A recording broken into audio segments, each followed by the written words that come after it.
Oh, I knew looking at the camera. Is that where I'm? Okay, I just want to make sure I'm here, bro. You good now? Yeah. You sure? Yeah, let's get it, bro. All right. You ready? You ready for this? Hello, audience. The Las Vegas Raiders are on the clock with the 17th pick, and you have them selecting a guy that's been discussed a lot in terms of the draft community, and that's going to be Micah Parsons from Penn State. What's your thoughts here? So I'm not, and I know he's the first linebacker off the board, legitimate Off the ball linebacker. linebacker. I'm not extremely high on him. Okay. I think there's a lot of raw talent there. I think, obviously he didn't play this year, and this would have been a year for him to make some money. Sure. Somebody told him something. Hey, listen, just chill. You'll get drafted in the first round, maybe second round. But I think that, I got him going here because of what the Raiders don't have, which is they don't have a consistent edge player. Sure. And the second level of the defense has been a black hole forever now. You didn't like Kwiatkowski and your boy from what was his name? I forget. That played for the Rams. Really good in coverage. I mean, listen. You weren't a fan? No.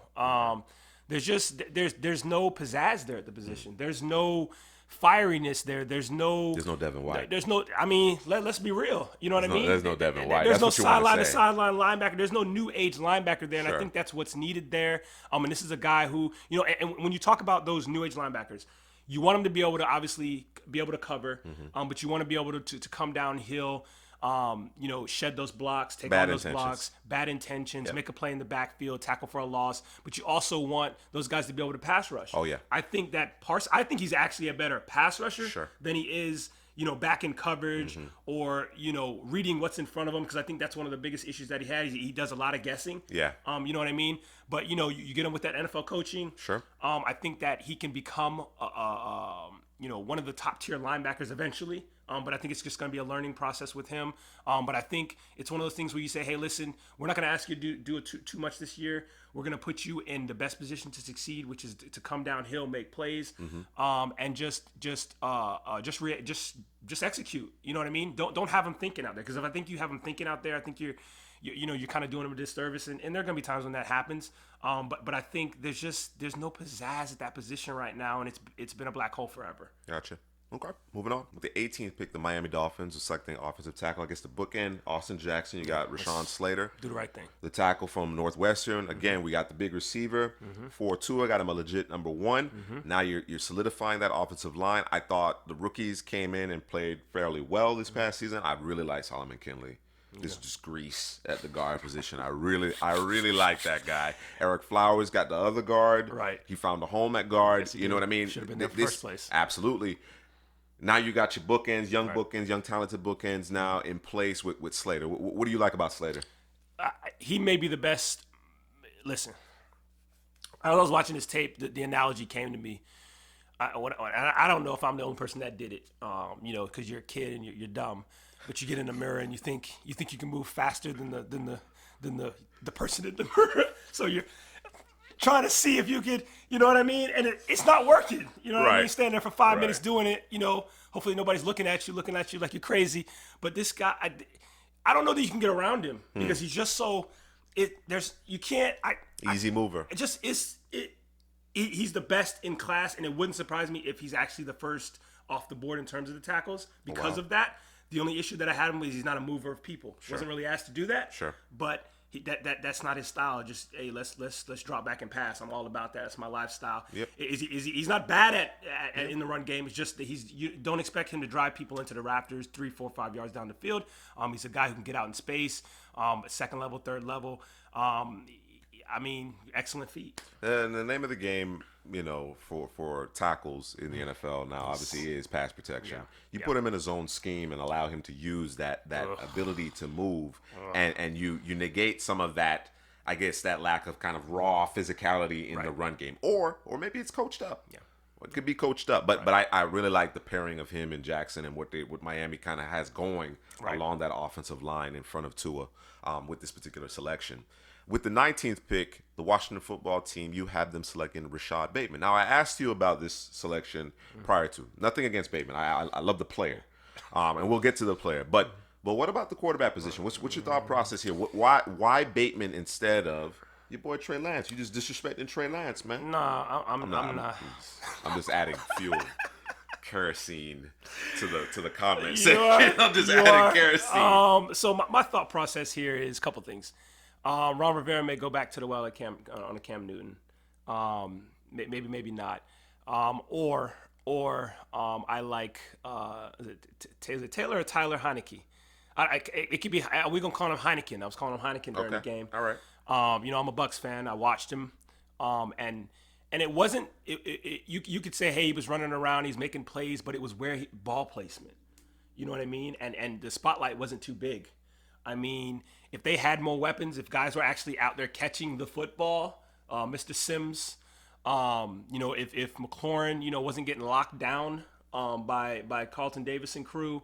There's a good chance they might have won that. They might have snuck that game out because it was a little nerve wracking. You know what I mean? So they just lacked that extra guy. You know what I mean? The comeback player of the year, Alex Smith. I wish he was fully healthy. I wish the knee thing never happened or the leg thing never happened. So it's just unfortunate. But I don't know that they need to go quarterback here. I think that they need to add, a receiver that can actually be counted on. And adding a Bateman, this is a guy who, to me, I actually think he was better than Tyler Johnson. I'm looking at Tyler Johnson tape last year, and this guy's popping up all over the place. You know what I mean? I was doing the same and thing. I'm like, damn, as good as Tyler Johnson is, right? Bateman kept on. So he's just he's. I wish I would have kept the clip, but this is a guy. This is the stack master. Okay, this is a guy who knows how to run routes, and I talk about this all the time with positions. The number one quality you want in specific positions, and route running is the number one position. This is the guy who can run routes. This is the guy who will stack any type of corner. You give him enough space, he's gonna work. He's gonna work you, and he's gonna create space between you and himself and the cornerback. So that one playoff game has you convinced. That's what you're telling me. That's what you're saying. Listen, I gave you Cam Newton. Okay. I gave you Alex Smith. Sure. And I gave you Heineke. Okay. Listen, that's fine. That's fine. You can keep Alex Smith. You can bring in Heineke. You can. That's fine. I need a veteran. If you're not going to select the quarterback here, I need a veteran. Okay. And again, that's nothing against Rashad Bateman. I think Bateman is an excellent player. Right. But you got to get this quarterback thing situated. You pull the plug on Dwayne Haskins. Right. Understandably so. Right. He was about the lifestyle. It wasn't about ball. Right. The RG3 situation, the Kirk Cousins situation. It's just we got to get this thing right at some point. I love what the Washington is doing from a defensive standpoint. I do too. Their front seven is ridiculous. Yeah. Their back seven doesn't get enough credit, but certainly that front down four Right. is amazing. Yeah. I think they are slowly turning the corner with respect to the offensive line and improving that aspect. Right. They absolutely can use some weapons on the perimeter, but they have to get quarterback situated. But you got it. You go on veterans. You go on veterans in this case. Okay. All right. With the 20th pick, Chicago Bears on the clock. Finally. There we go, bro. See, you just couldn't wait, bro. We got Trey Lance, quarterback from North Dakota State. Listen, I was watching Mr. Mitchell Trubisky. That was my quarterback one. Ooh. So, ouch. Yeah, and I held on to that for a while too. Yes, you did. Yeah, I did. Yes, so I mean, you conviction, man. Yeah, I gotta double down. It was misplaced, but it was conviction. Gotta double down. I watched him in that playoff game, and I know that Foles will go down. First of all, I know that Foles will go down the field. The issue with Foles is he'll turn the football over. Yeah. Okay. With Trubisky, he's so scared to turn the football over or to miss an open guy because he's got memes all over the place.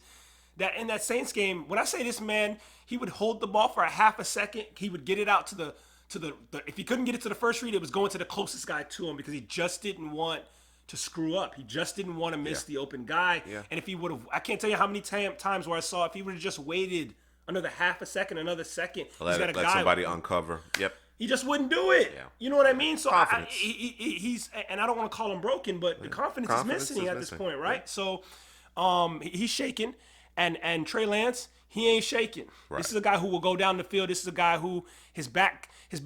One of the biggest things that we wonder about quarterbacks, especially in the shotgun and doing the play action, is when they have to do the play action and turn their back to the defense and turn back around. What does it look like to them? Sure. Can they find the guy that they're supposed to throw it to? If that guy's not open, can we get to the next read? And he can do that. Yep. This is also extremely athletic. I know a lot of people are going to say he's Cam Newton. He ain't Cam Newton. He's not. Cam Newton's best season was 4% completion percentage. This guy is plenty more accurate, if you will. I think that the Chicago scheme is quarterback friendly. Sure. And I think that this would be a plug and play situation because of the quarterback friendly scheme with Trey Lance, and this is a team quarterback short of making a run, being competing consistently. I think they have some question marks along their offensive line as well. I think that would be a challenge. Right. But the way you just lauded praise on Trey Lance, Listen. why was he on the board as long as he was? I don't understand. That's just how. And I'm not. I mean, people are probably like, "Yo, Trey Lance, this guy love a Trey." It's not even that situation. I'm just curious as to why he lasted quite as long as he did. There's something I don't know, man. It's something about Mac. Again, we'll go back to. Gotcha. I didn't see you this year, man. You know what I mean? Out of sight, out of mind. Right. A little out of sight, out of mind. Right. Okay. So, Okay. Fair enough. All right. Moving on to the Indianapolis Colts. In this mock draft, you have the Colts drafting Patrick Jones, the edge from Pittsburgh. What are your thoughts on him? Patrick Jones. I saw on Twitter people like, this guy be taking plays off. I didn't see this guy take no plays off, man. I don't think anybody on that Pittsburgh defense takes a playoff. And they had a stable of guys. Sure. I would say that.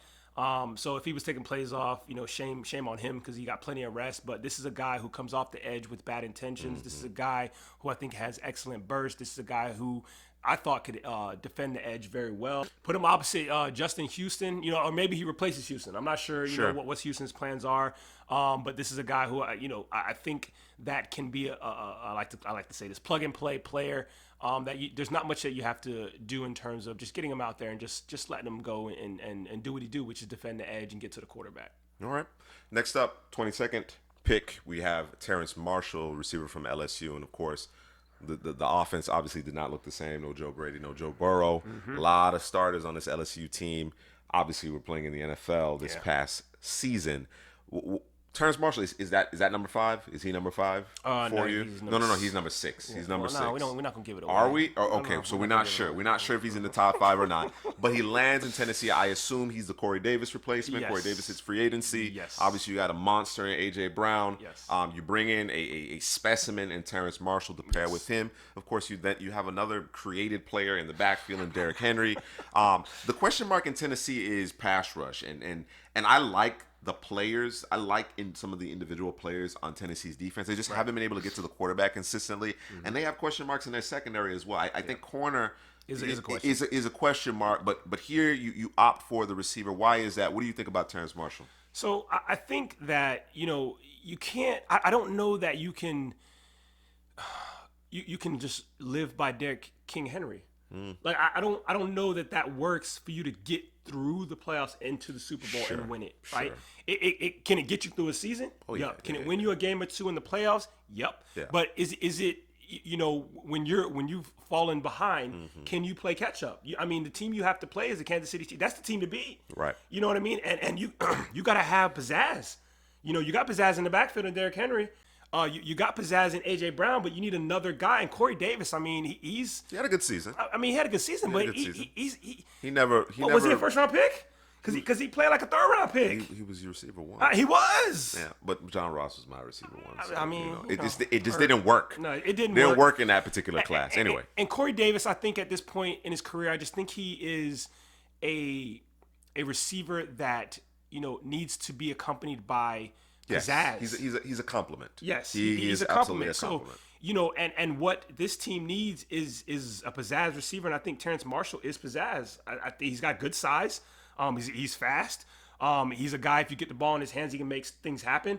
You pair him with an A.J. Brown, you know what I mean? And I think Terrence Marshall is going to get that treatment like we're gonna leave you one-on-one with this corner or this safety until you can prove that you can do it. And I think that's gonna be a mistake. Yeah, you know what I mean. So I think that just doing this and not going defense. I'm just thinking about going back to who do you have to play in your division, who do you have to play in the conference, who do you have to beat to get to the bowl, and it's the Kansas City Chiefs at this point. And so we need to play catch up. The only thing I will say, because I'm not, again, obviously this is your mock draft. Right. I'm not questioning the pick. Right. But I know you can appreciate what I'm going to say. I know what you're going to say. The Chiefs didn't. I mean, obviously the Bucs outscored the Chiefs in the Super Bowl, but it was the play of that defense. Yeah, it's that young secondary. It's that very talented second level. It's that quality defensive front from JPP, Vita Vea, Sue, Shaq Barrett, excellent free agent acquisition a season ago. Right. That group dictated to the Chiefs.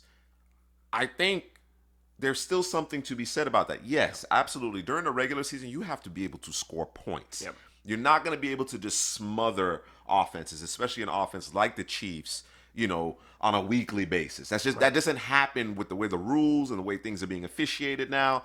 But when it's cold, when it's crunch time, when it's playoffs and those games get tight and those possessions become so much more intense and impactful, you still need guys who can make a difference in terms of getting the quarterback off his spot or that defensive back getting his hands on the football and creating the tip drill. You still need that. So I don't disagree because you need to replace Corey Davis. Right. You don't have a built-in replacement on this roster. You need to be a bit more dynamic in terms of the passing game. Although this was a very good year for this Titans offense. Last year was really good, but this one was amazing, particularly with Derrick Henry running for 2,000 yards. Yep. Big plays. A.J. Brown's only going to get better. People don't understand how good of a season A.J. Brown had.